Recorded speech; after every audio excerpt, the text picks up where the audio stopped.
Hello hi नमस्कार ओडिशार सबु सिने प्रेमी भाई और भौणी मानू आम ओडिया सिनेमा चैनल को स्वागत करुच्ची। अभी मजा आएगा ना भिड़ो। आज कथा हवा ओडिया सिनेमा प्रेम रोगी क्यों हिंदी सिनेमार कॉपी होईची।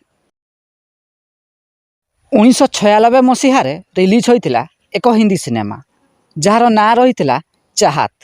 एही सिनेमार मुख्य भूमिका शाहरुख खान अभिनय करथिले।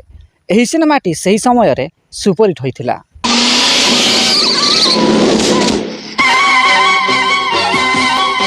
एहार दीर्घ 13 वर्ष पर अर्थात 2009 मसीह रिलीज होइतिला ओडिया सिनेमा प्रेम रोगी।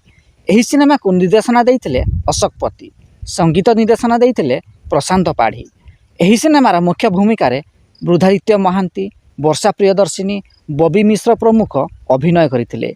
एही सिनेमाटी मध्य सही समय रे सुपरहिट होइतिला।